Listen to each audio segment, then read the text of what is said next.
Bonjour, je suis heureux de vous présenter aujourd'hui un projet que nous avons conçu et qui est actuellement en cours de construction par nos équipes travaux. Il s'agit d'un immeuble de 99 mètres de haut pour lequel nous avons dû résoudre un certain nombre de points techniques, principalement à l'aide des logiciels LibreTech. Je m'appelle Jérémy Juel et je suis ingénieur structure spécialisé en béton armé pour le groupe Legendre Construction. Legendre Construction est une entreprise familiale qui va fêter ses 80 ans cette année. À l'origine, c'est une entreprise française de maçonnerie qui a beaucoup grossi et qui aujourd'hui comprend près de 2500 salariés et réalise presque tous les types de projets possibles, logements, usines, stades, que ce soit en béton armé, en bois ou en métal, donc sur le territoire français et également un peu à l'étranger. Le projet M99 que je vais vous présenter est situé à Marseille, au sud de la France, à proximité immédiate du port et de la mer Méditerranée, ce qui a une grande importance puisque à cet endroit-là, nous avons un vent dominant qui s'appelle le Mistral et qui souffle très fort de temps en temps. M99 est un bâtiment résidentiel de 32 étages avec 3 niveaux de sous-sol. Il est entièrement en béton. Sa base fait environ 20 par 35 mètres et il est fondé sur pieux et parois moulées. En France, cela faisait plus de 50 ans que nous n'avions pas réalisé de bâtiment de logement de plus de 50 mètres de haut, ce qui a amené des réflexions nouvelles sur certains sujets. Donc tout d'abord, le projet sismique, il a demandé une analyse modale, donc ce qui reste classique. Ce qui est beaucoup moins classique, ce sont les efforts de vent qui ont dû être évalués de manière précise pour pouvoir justifier les déplacements et le confort vibratoire de la tour. C'est-à-dire s'assurer que les habitants, les futurs propriétaires des logements ne ressentent pas les oscillations de la tour sous les effets du vent. Euh, pour la petite anecdote, comme on est très proche de la mer, je vous ai mis deux photos lors de la construction où à gauche vous voyez l'infrastructure qui a été réalisée et à droite c'était pendant la construction, il y a le jet grouting qui a eu une petite infiltration et en quelques heures, voire même quelques minutes, l'eau a rempli toute l'infrastructure. Bon, plus peur que de mal, on a réussi à tout évacuer et à continuer les travaux par la suite sans souci.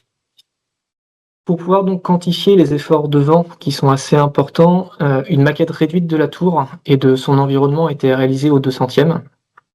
On devine ici au milieu donc la tour M99 avec son environnement et les bâtiments autour qui ont été modélisés pour voir l'impact qu'ils auraient sur la tour M99. Le tout étant posé sur un plateau tournant qui permet en fait d'étudier le vent tous les 10 degrés et d'avoir toutes les incidences du vent dans toutes les directions. On devine au fond par où sort l'air avec les ventilateurs. Donc le vent est appliqué du fond vers la maquette et les capteurs qui sont sur la maquette permettent de mesurer les efforts dans tous les différents points.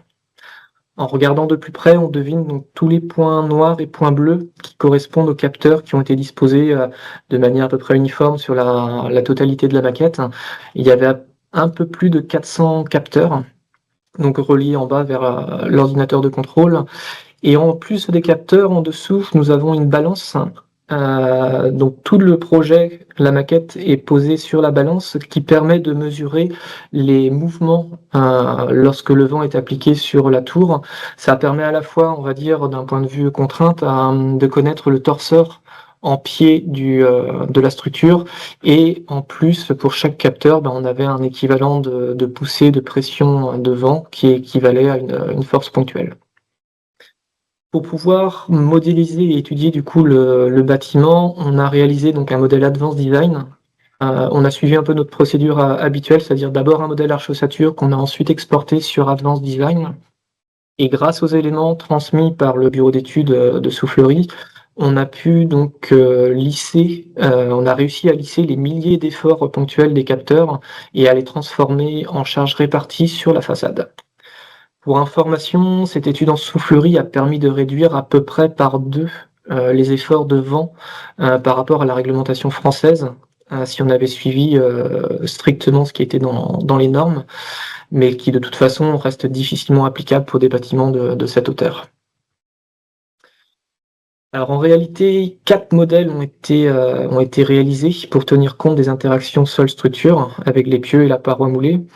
Le modèle le plus compliqué étant celui qui a servi à la justification de la vibration et de l'accélération de la tour, car nous avons essayé d'intégrer au maximum les réservations qui étaient susceptibles de modifier la raideur afin d'être le plus proche possible de la réalité. On peut voir d'ailleurs sur cette image qu'avec le noyau central, tous les voiles de refend qui ont été rajoutés pour rigidifier la structure dans le sens de sa petite inertie. C'est justement tous ces échanges qu'on a eus avec le bureau d'études de Soufflerie qui nous ont permis de valider les épaisseurs de voile ainsi que leur nombre et leur positionnement.